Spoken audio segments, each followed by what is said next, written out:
Luego, no podemos seguir indefinidamente en esa cadena. Habrá que preguntarse cuál ha sido la razón primera que ha dado su ser a las siguientes.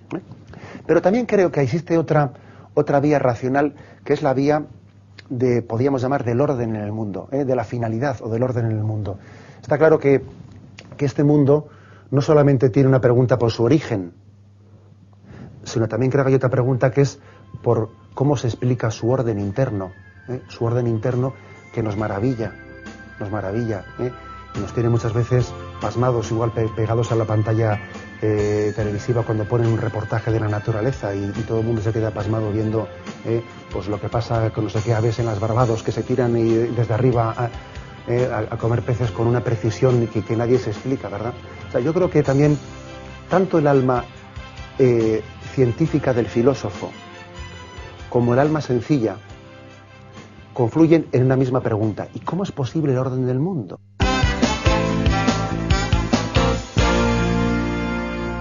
De la misma forma que creo que también otro argumento más es el argumento de la espiritualidad del hombre, porque recientemente, hace poco tiempo todavía, ¿no?, se nos daba la noticia científica de que había sido completado el mapa del genoma humano. Una gran noticia, que además abre unos campos en la medicina pues muy prometedores, ¿no? Ha sido completado el mapa del genoma humano, lo cual supone pues un avance clave en la historia de la humanidad. Ahora yo me hago una pregunta. Si resulta que la sorpresa ha sido que el mapa del genoma era más sencillo de lo que se pensaba, y que el 95% de nuestros genes son comunes con los animales, incluso por ejemplo con los roedores, ¿no? O sea, tenemos el 95%, ¿no?, de genes similares a los roedores, únicamente nos distingue un 5%, ¿no? No digamos ya comparando con un mono, porque vamos, entonces la similitud sería, no sé precisarla, pero de más del 99%, ¿no? Yo me hago una pregunta: ¿cómo es posible que habiendo tal similitud biológica haya una diferencia tan grande, ¿no?, de capacidad entre nosotros y un roedor? Si resulta que desde el punto de vista biológico somos tan similares, ¿qué puede explicar que tengamos una diferencia tan grande en cuanto a capacidades? Porque yo creo que en eso estaremos todos de acuerdo, ¿no? Que la dignidad de un ratón y la nuestra pues, que es esencialmente diferente, y nuestra capacidad es la misma, ¿no? No veo aquí, no me imagino un grupo de roedores haciéndose estas preguntas que estamos haciéndonos aquí nosotros, ¿no?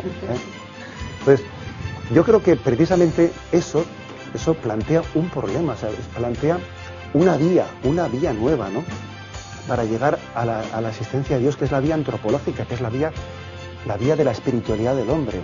Eso para mí está, de alguna forma, está pidiendo, ¿no?, está exigiendo la existencia del alma como principio de explicación no biológico, no reductible al genoma, y que explique cómo es posible que haya una diferencia tan grande entre el hombre y el animal.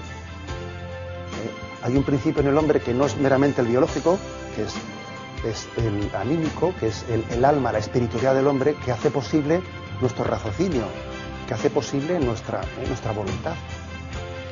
Por poner un ejemplo muy así, muy digamos de ras de tierra, yo creo que un animal, todo lo que él hace es reductible a su biología, a sus instintos. Así pues, si tuviésemos un animal, pues imaginémonos, pues por ejemplo, pues cualquier animal, pues un ternero, y tiene hambre, y al lado le ponemos la hierba fresca, pues evidentemente comerá. Y comerá con toda seguridad, de no ser que esté enfermo. Con toda seguridad comerá. Sin embargo, nosotros, si tenemos hambre y nos ponen comida junto a nosotros, comeremos o no comeremos, porque uno ha hecho una huelga de hambre, por motivos supuestamente políticos, o está de ayuno por motivos religiosos, o ha decidido, no sé qué decir.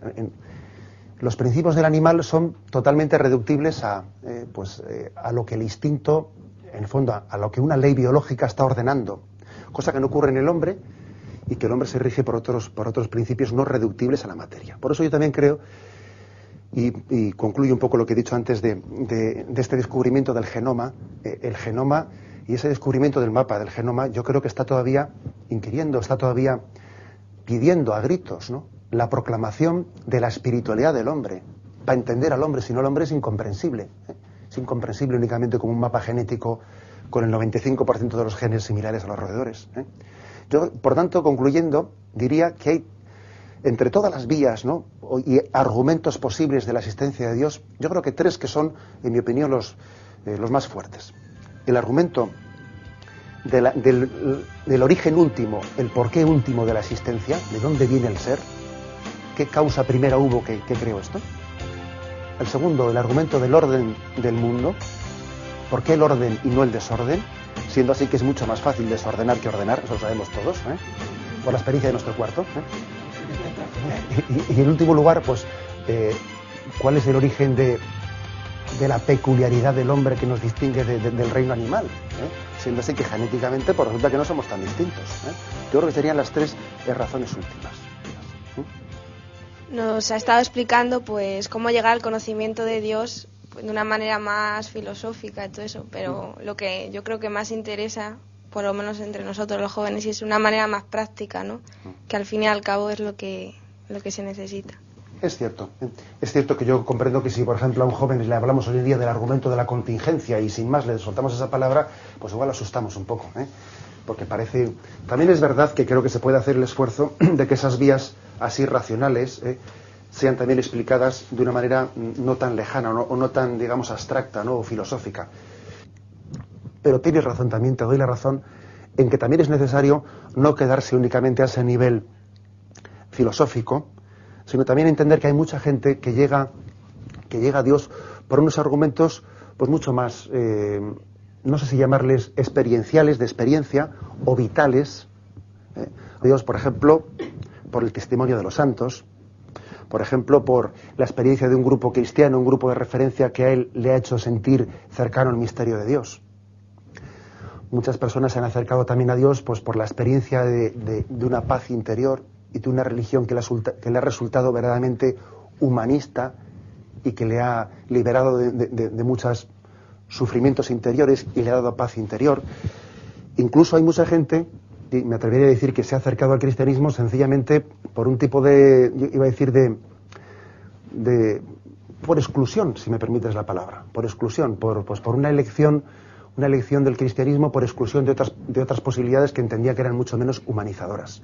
Son, si quieres, un tipo de argumentos más vitales, y aunque igual desde el punto de vista científico no concluyan tanto, desde el punto de vista racional, sin embargo, desde el punto de vista a veces de efectividad, pueden ser más efectivos. Hola, me gustaría a ver si pudiera explicar otra vez lo que ha comentado de que se puede conocer a Dios a través de la exclusión. Me refería con esa palabra, a que muchas personas a la hora de hacer su opción por Dios no han partido de la pregunta directamente de si opto por él o no opto por él, sino que han partido de una experiencia ya larga de recorrido en la que han visto que otros tipos de ideales alternativos no les han llenado, no les han convencido. Uno hace experiencia del egoísmo en sus relaciones sociales, hace experiencia del materialismo, hace experiencia de la insatisfacción interior del hombre cuando no tiene ideales elevados.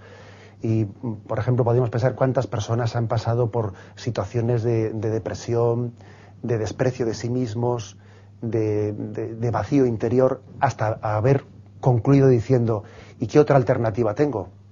Y parece como que se le presenta el cristianismo como una única alternativa posible. De hecho, yo diría que hoy en día es un fenómeno el que muchos padres estén recurriendo a educar a sus hijos en unos valores cristianos, en unos colegios católicos, no quizás porque deseen para sus hijos una educación con un amor a Dios sobre todas las cosas, no partiendo de ese principio, sino porque igual recurren a esa educación cristiana diciendo, bueno, mientras que mi hijo esté aquí, está preservado de otros males morales, no se meterá en la droga, no se meterá en malos ambientes, y a veces se recurre al cristianismo pues por exclusión, lo cual también tiene sus peligros, ¿verdad? Los tiene, pero quizás el punto de partida ha sido el de unas malas experiencias para concluir, no hay otra alternativa.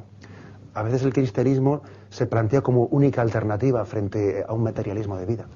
Pero eso, padre, yo creo que es que hay muchos cristianos, yo creo que los cristianos tienen como pues el miedo a la muerte o eso, y por eso pues se imaginan el cielo y, o sea, que como para tranquilizarse. Bueno, Me imagino que tras esa afirmación o tras esa especie de duda que se plantea a veces, no, bueno, y la religión no es un recurso a una explicación última del mundo. A eso me refiero. Sí, un recurso a unas creencias para que uno se sienta tranquilo. Bien.